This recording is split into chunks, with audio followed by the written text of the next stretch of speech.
Hello everyone, welcome back to trading with Groww. मेरा नाम है असीम सिंघल और आज हम एक बहुत ही इंपॉर्टेंट विषय में बात करने वाले हैं। इसको बहुत लोग बात कर रहे हैं बट मैं बताना नहीं चाह रहा। I will give you a hint. 18 अक्टूबर 2021। चलिए मैं एक और हिंट देता हूं। 18,604.45। जी हाँ, ये निफ्टी का ऑल टाइम हाई है जो 18 अक्टूबर 2021 को बना था और उसके बाद से हम सब लोग वेट कर रहे हैं कि निफ्टी अपना ऑल टाइम हाई कब तोड़ेगा। अभी हाल ही में मिस्टर पीटर ब्रांड, जो कि बहुत ही जाने माने ट्रेडर हैं, उन्होंने ट्विटर पे पोस्ट किया कि उनके हिसाब से निफ्टी इस बार अपना ऑल टाइम हाई तोड़ भी सकता है और बहुत ऊंचा जा सकता है। उन्होंने एक स्क्रीनशॉट भी लगाया जहां उन्होंने दिखाया कि इस बार जो निफ्टी का वॉल्यूम आ रहा है वो बहुत अच्छा आ रहा है और उनके हिसाब से एक अच्छी अपमूव आ सकती है। आइए हम भी कुछ एनालिसिस करते हैं, ये देखते हुए कि क्या इस बार हमारा ऑल टाइम हाई टच हो पाएगा और क्या निफ्टी अपने ऑल टाइम हाई को ब्रेक कर पाएगा। आइए अब देखते हैं कुछ रीजंस जो दिखा रहे हैं कि शायद इस बार निफ्टी अपना ऑल टाइम हाई को ब्रेक कर देगा। यहां पर मैं आपको निफ्टी 50 का चार्ट दिखा रहा हूं on a weekly time frame और ये है वो पुराना ऑल टाइम हाई जो इस समय करंट ऑल टाइम हाई चल रहा है। अब जो पहला रीजन जिसकी वजह से हमें लग रहा है कि निफ्टी अपने ऑल टाइम हाई को टच कर सकता है वो इसलिए है क्योंकि निफ्टी ने एक बहुत ही इंपॉर्टेंट ट्रेंड लाइन का ब्रेकआउट दे दिया है। अगर हम सारे के सारे हाईज को मैच करें तो मैंने यहाँ पे एक ट्रेंड लाइन बनाई है जहां पे आप देख सकते हैं इस ट्रेंड लाइन को 4 बार ऑलमोस्ट टच किया गया है एंड इसी week in the current week इस ट्रेंड लाइन को ब्रेकआउट निफ्टी ऑलरेडी दे चुका है। So this is the first reason. Second reason अगर आप देखें तो वो ये है कि अगर हम डाउ थ्योरी के हिसाब से देखें तो अब हम एक अप ट्रेंड में हैं। मतलब अगर मैं पहली बार का देखूं जो निफ्टी चल रहा था it was making lower lows and lower highs. आप देख सकते हैं कि जो भी हाइज थे वो अपने पिछले हाई से कम थे और ऐसे जो लो थे वो अपने पिछले लो से कम थे। बट इस बार अगर आप देखें तो निफ्टी ने higher high higher low formation दी है। मतलब जो ये हाई है वो सेकेंड हाई से कम है, मतलब जो नया हाई बना है वो पुराने हाई से ज़्यादा बड़ा बना है और जो नया लो है वो पुराने लो से ज़्यादा बड़ा बना है। This is a very bullish and an up trend move as per Dow theory. कुछ और रीजन भी देख लेते हैं कि क्यों इस बार निफ्टी के ऊपर जाने के चांसेस थोड़े ज़्यादा बढ़ रहे हैं।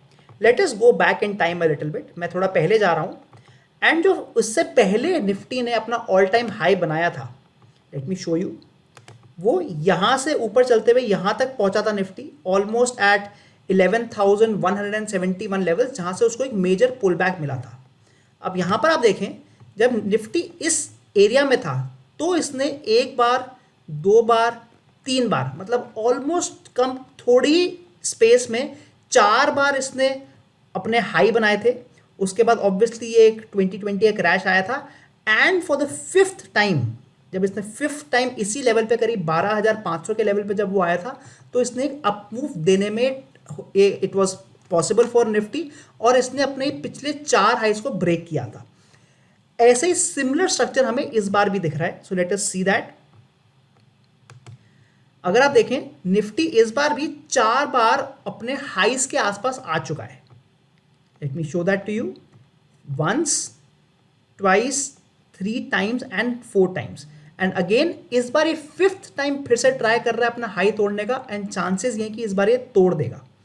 डिफरेंस ये है कि लास्ट टाइम यह हायर हाई बना रहा था बट उतनी ज़्यादा स्ट्रॉन्ग मूव इसको नहीं मिल पा रही थी लास्ट टाइम एंड इस टाइम ये लोअर लोज बना रहा है और लोअर हाइज बना रहा है बट ऑलमोस्ट सिमिलर स्ट्रक्चर बन रहा है। अगर हम इन टर्म्स ऑफ देखें कि ये 3 या 4 बार आता है जब ये हाई के पास आता है। अब इसका क्या रीज़न है?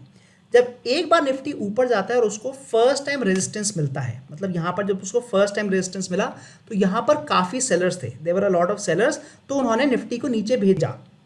जब वो वापस उसने सेकेंड टाइम ट्राई किया, अब इस बार जो सेलर्स थे वो थोड़े कम थे but still they were able to bring down Nifty again.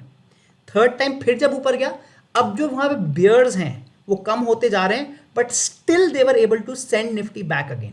अब आप देख सकते हैं जब 4th बार निफ्टी ऊपर गया है तो बियर्स उतने स्ट्रांगली निफ्टी को नीचे नहीं गिरा पाए हैं। आप देख सकते हैं कि इस बार उसकी जो नीचे गिरने की जितनी क्षमता है वो काफ़ी कम है। इसलिए होते आ रहा है कि अगर एक ही लेवल पर हम बार बार टच करते हैं तो वो लेवल वीक हो जाता है, बिकॉज वहाँ पर जितने सेलर्स हैं या जितने बियर्स हैं वो कम होते जा रहे हैं, और जैसे भी यहाँ पर बियर्स खत्म हो जाएंगे तो बुल्स यहाँ पर टेक ओवर कर लेंगे and they can really push Nifty upwards. इसके अलावा एक और रीजन जो हमें दिख रहा है वो है बेस्ड ऑन RSI। तो अब मैं आगे आपको दिखाऊंगा कि RSI कैसे हमें दिखा रहा है कि शायद निफ्टी और ऊपर चले जाए। क्योंकि ये वीकली टाइम फ्रेम है तो इसमें मैं RSI लगा रहा हूँ एंड मैं RSI 26 पैरामीटर का लगाऊंगा, मतलब 26 पीरियड का मैं RSI लगा रहा हूँ। उसका रीज़न सिर्फ इतना है बिकॉज हम एक बड़े टाइम फ्रेम पे देख रहे हैं, तो हम करीब 6 महीने का डेटा देखना चाह रहे हैं कि क्या RSI हमें कुछ बता रहा है कि नहीं। जैसे कि आप देख सकते हैं RSI बहुत अच्छे से हमें पहले भी प्रिडिक्शन दे चुका है। एज यू कैन सी, जब RSI 30 के नीचे था तो वो उसने हमें बता दिया था कि निफ्टी का एक बॉटम बन गया और यहाँ से एक अच्छी अपमूव आएगी। When RSI became more than 70 तो अगेन उसने बताया कि हो सकता है कि एक स्ट्रॉन्ग अपमूव के बाद निफ्टी गिरे, and this is what happened. Similarly जब फिर से RSI 70 के ऊपर गया तो हमने एक और डाउनफॉल देखी निफ्टी की। अब हम देख सकते हैं कि यहाँ पर RSI 70 से काफ़ी दूर है। इनफैक्ट RSI की वैल्यू केवल 57 है, बट हम ऑलमोस्ट अपने ऑल टाइम हाई की तरफ पहुंच चुके हैं। मतलब RSI भी यही बता रहा है कि अभी काफ़ी चांसेस है कि निफ्टी ऊपर जाएगा, एंड उसके बाद ही RSI 70 के ऊपर जाने के बाद हमें एक डाउनवर्ड मूव का अंदेशा देगा। मतलब चांसेस RSI भी ये बोल रहा है कि अभी काफ़ी एक अपवर्ड मूव आने के चांसेस दिख रहे हैं। Let me show you one more reason जिससे हमें लग रहा है कि यहाँ पर निफ्टी अपने ऑल टाइम हाई को टच कर सकता है, एंड इस बार जो इंडिकेटर का हम यूज़ करने वाले हैं वो है फिबोनाची। देखिए, सबसे पहली बात तो कि हम देख सकते हैं कि यहाँ से एक स्ट्रॉन्ग अपमूव आई थी, एंड क्योंकि हम एक वीकली टाइम फ्रेम पे देख रहे हैं और this is where it made its all time high again Nifty. उसके बाद जो मेजर, अगर आप कहें, जो उसको एक फर्स्ट पुल बैक जो मिला था वो यहाँ पे मिला था। एज यू कैन सी, यहाँ पर एक पुल बैक मिला था एंड उसके बाद निफ्टी फिर से ऊपर चला गया। तो हम जो अपना फिबोनाची लगाएंगे वो इस लेवल से लगाएंगे जहाँ पर उसको फर्स्ट टाइम पुल बैक मिला था after reaching it's all time high. तो अब मैं फिबोनाची का इंडिकेटर लगा रहा हूँ from the low till the high, जितना इसने हाई बनाया है। अब यहाँ पर देखिए, आप राइट साइड में देख सकते हैं कि फिबोनाची के बहुत इंपॉर्टेंट लेवल्स मार्क करे गए हैं, विच इज़ 38.2%, 50% एंड 61.8%। माना यह जाता है कि अगर कोई रिट्रेसमेंट आती है तो इनमें से किसी एक लेवल पे काफ़ी बार आती है और उसके बाद वापस एक अपमूव आने के चांसेस रहते हैं as per Fibonacci.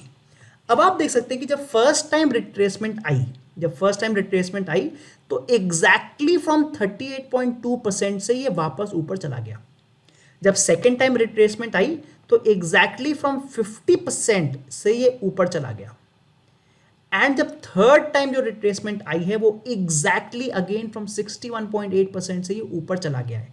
So Nifty has already touched all the 3 important retracements of Fibonacci, and as per this अब चांसेस यही लग रहे हैं कि हो सकता है निफ्टी अपने ऑल टाइम हाई को टच तो कर ही देगा पर ब्रेक भी जरूर कर देगा। तो आज के लिए बस इतना ही। आई होप आपको आज की वीडियो पसंद आई होगी। जी हाँ, आज जो हमने आपको बताया ये कोई भी बाय या सेल रिकमेंडेशन नहीं है, एंड जैसे कि कहते हैं मार्केट्स आर सुप्रीम, तो इसलिए हम अपने एनालिसिस जरूर कर सकते हैं कि शायद निफ्टी अपना ऑल टाइम हाई ब्रेक कर दे, but we will have to wait and watch. मैं मिलता हूं आपको नेक्स्ट वीडियो में।